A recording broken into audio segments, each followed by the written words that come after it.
Hello and welcome to the Benefits of Exercise presentation. It is presented by Alberta Kinecare North, your kinesiology or exercise team. Just one housekeeping item before I begin. If your question is not answered during the session, feel free to email us at edm.narprenalkinesiology@ahs.ca or ask one of your nurses at your site to get you in contact with us. Just some instructor information. Your kinesiology team is comprised of 4 of us. We have Ivana, myself, Kylie, Christina, and Maria. As you can see, we're all leading different areas of the province, but we all help each other out as well. So when you get in contact with us through that email I showed you, it'll be sent to all of us, and then one of us will get back to you as soon as possible. So we have a few learning objectives. Upon completion of this presentation, you will be able to list at least 3 or maybe more benefits of being active that are important to you. You'll be able to list another 1 to 3 activities or tactics to increase your own daily activity levels. And lastly, you'll be able to name one goal you have in which improving your health and fitness might help you to achieve. So we're going to start with a couple of definitions, and the first one is physical activity. So physical activity is movement, or any bodily movement produced by the muscles that results in a burning of calories. So like I said, it's any movement, but some examples of that could include going grocery shopping, picking out your produce, getting the groceries in and out of the house, into the cupboards they belong in, and all of the movement that's involved in that would be a physical activity. Another example could be playing sports or games with your kids or grandkids, going to the park, anything like that. And maybe even something like yard work, which in the summer looks like gardening, mowing the lawn. In the winter might involve some snow removal, house cleaning. All of those activities, all of those movements are physical activities. The second definition I'll review is exercise. Now, exercise takes a physical activity and it adds structure to it. So where physical activity was movement, exercise is a structured or a more organized movement. Types of exercise include walking, like going for a walk for the purpose of going for a walk, maybe by yourself or maybe with some friends. This has become quite popular in recent times, but virtual exercise, or more simply, just using a bike or a stationary bike is a form of exercise. Sit and be fit sort of style classes, resistance bands, strength training classes, or activities are other types of exercise. And I wanted to show this picture because resistance band seated exercise is something that our kinesiology team actually offers via Zoom or a virtual method. It's important to recognize that both exercise and physical activity are both important. So those structured movements we do by choice and those daily activities we do throughout the day both lead to better health or improved health measures. So I like to use this photo to help to depict that one is not better than the other. So these two guys are going to the gym to do some exercise, which is excellent. Good for them, right? But take a look and think what they could do to increase their activity more. If we go to the gym routinely, does that mean we get a hall pass to sit as much as possible? The answer is no. Ideally, we find a balance of both exercise and increasing our daily activity levels because both lead to better health and fitness. Choosing how to increase our overall activity is generally a personal choice based on what you already do in a day, what you are currently capable of, what you have time for, and what you're interested in, and what you have access to. So if you think back to the definitions of physical activity and exercise, you may think one sparks your interest more, or you may want to work on both at the same time. It is up to you, just going forwards. Think about what works best for you. All right, this next slide covers something that us kinesiologists like to call make your day harder. When we want to begin to increase our activity levels, we don't have to approach it like an Olympic athlete or like a routine gym goer. A good way of increasing activity and exercise is thinking about how can I make my day harder? Our world full of technology is making it so easy to do less movement. And though technology can be very helpful, in fact, it's how I am talking to you or you're hearing me today, technology also plays a part in decreasing our activity levels. Starting with one activity each day can lead to a more active lifestyle. Choosing to increase activity in multiple areas helps you to see what works well with your daily routine, habits, and interests too. So I've just chosen a random activity each day of this example week just to get your creativity flowing so you can help to decide what could you do each day just to add some either physical activity or exercise or maybe a combination of the two. So personally, I like to do my house cleaning on Sunday. That might comprise just of vacuuming, it might be a total spring cleaning, it doesn't matter. But on Sunday, I like to be active by tidying up. Maybe on Monday, I know I have a lot of running around to do. Maybe I'm going to be taking the LRT train. Maybe my elevator is broken, or maybe it's not. But maybe on Monday, I'll choose to take the stairs at any opportunity that I get. On Tuesday, maybe I'll attend an exercise class. On Wednesday, I'll choose to take public transit, and maybe I'll even walk to the next bus stop instead of the closest one to my apartment building, just to add an extra couple blocks of walking in. On Thursday, I'll take my nieces and my nephews to the playground. They'll probably do a little bit more activity than me, but that's okay. At least I'm getting out and not just plopping down and watching a movie with them. On Friday, I'll go for a walk with a friend. And then on Saturday is a hockey game. And what I like to say for hockey games is I would never tell you not to watch it. It's something fun to do. It's very much in our culture as Canadians. But maybe what we could do is while the players play, we rest. And while the players rest, we play.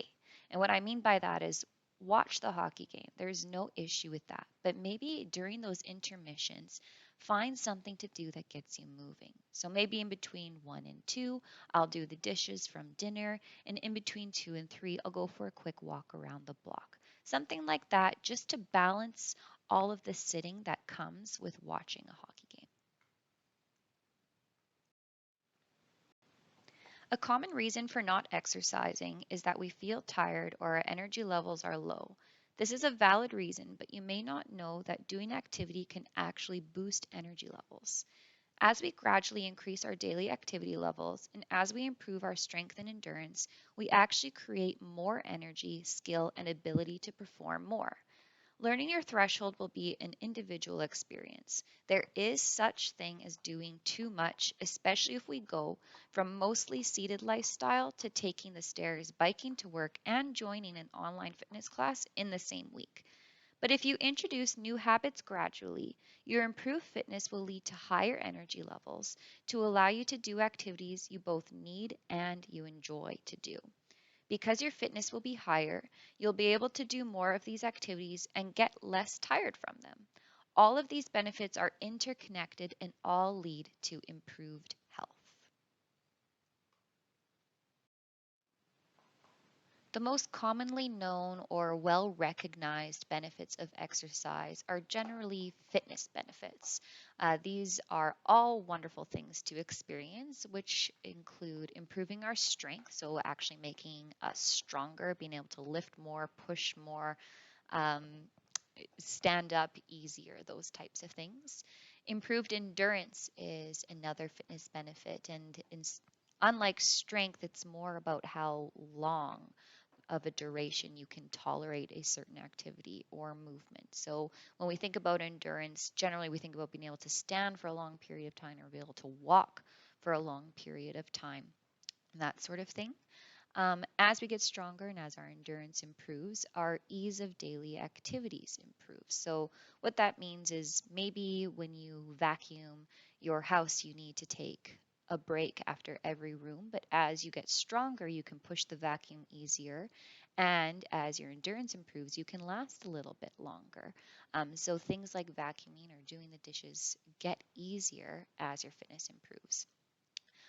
Another one would be improved balance. So, when we get stronger, when we're on our feet more, we actually do train ourselves to improve our balance, which decreases our risk of falls, which is very important. We actually build muscle. So, not only do our muscles get stronger, but they also can get bigger. Um, Next one would be improved range of motion. You may hear of this as flexibility, and this can be important when it comes to being able to do things on our own, which leads to my next point, which is staying independent longer. But improved range of motion helps us with activities like putting our jacket on, reaching behind us to put our seatbelt on, putting on our shoes, that type of thing. And then lastly, staying independent longer is a common shared goal amongst a lot of people, and improving our fitness helps with that. It isn't uncommon that health benefits of exercise are unknown. In my personal experience, many of my patients are only aware of how exercise can help make you more fit or assist in things like weight loss. I've even sat my own dad down to teach him how regular activity, as well as a healthy diet, can help with his rising blood pressure, of which he prefers to blame on raising me. So, exercising regularly and increasing our activity levels can actually decrease the risk of getting other chronic diseases, maybe like heart disease. It helps to improve our blood pressure levels. It can help to improve our blood glucose control. So, if you're somebody with a diabetes diagnosis, you may already know that being active or an exercise session can help to decrease our blood sugar levels. One of my favorite benefits is improved mental health. So, being active can help manage symptoms of depression, symptoms of anxiety. Of course, you should seek out other sources if you can, maybe like psychology, social work, something like that. But being active or an exercise session releases positive endorphins or positive hormones into our bodies that make us actually feel happier.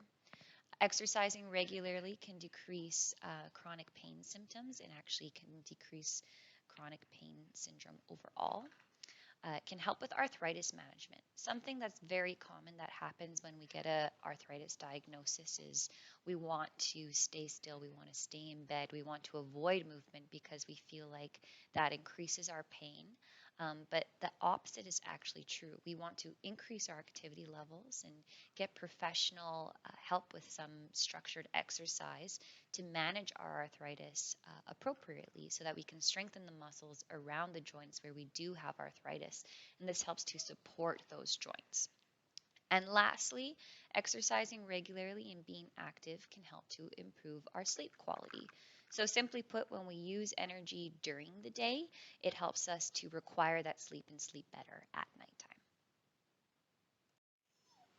Now, I'm going to go through an example of how structured exercise helps make daily activities easier. So, I'm going to use the example of a patient of mine. Her name, we'll say, was Betty.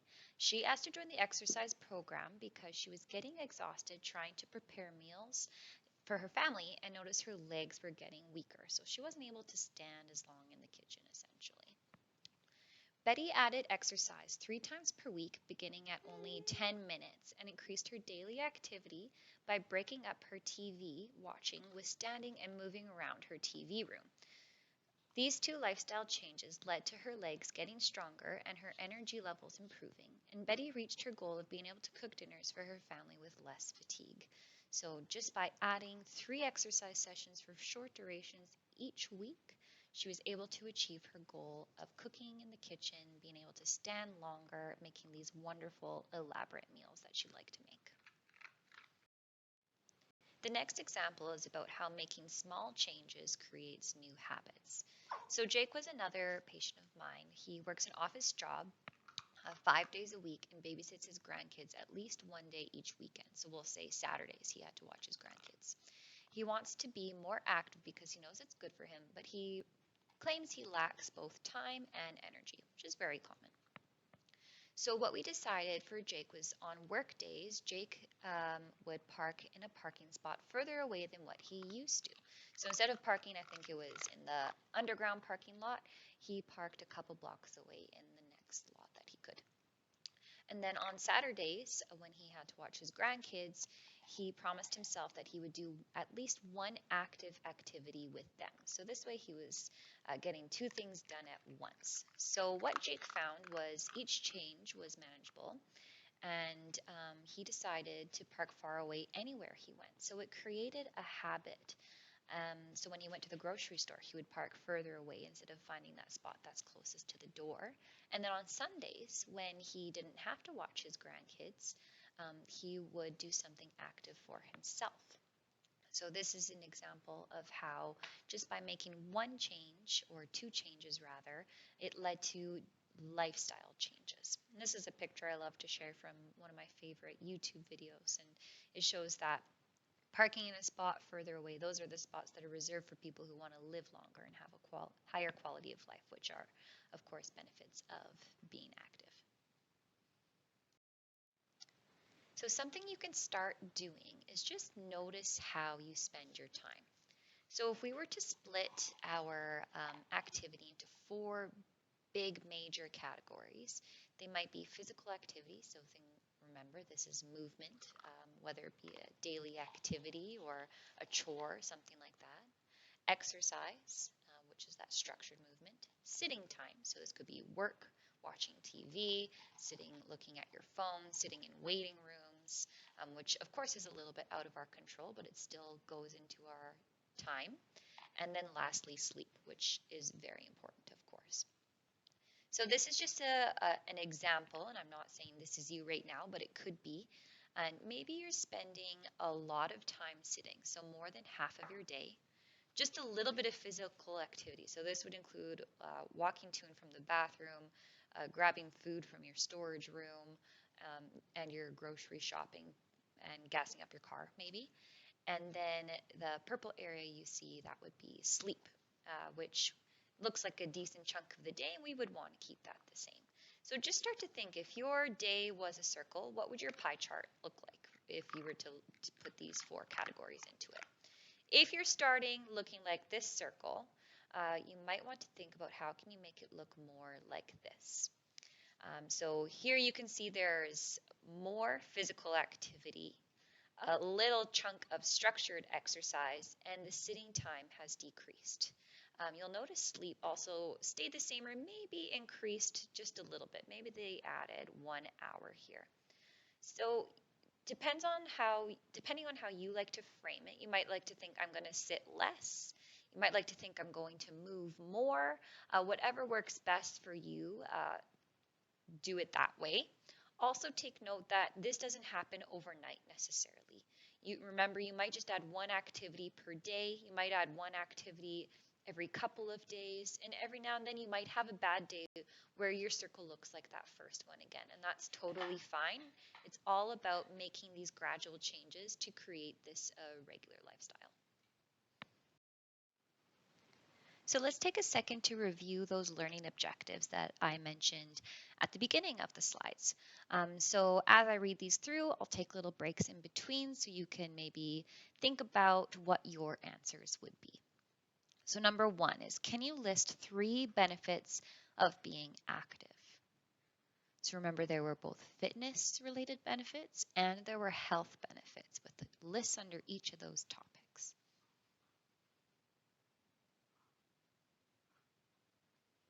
What methods of increasing activity levels are of highest interest to you? So I went through just a few examples when we did how to make your day harder. I went through a couple of case studies. So it's important when we think about how we want to add activity into our life, that we choose ones that are of interest or access to us. And lastly, can you think of a goal you might have where increasing your activity levels might help you to achieve that goal? For example, we had Betty, who found that biking 3 times a week helped her to achieve her goal of being able to cook for her family.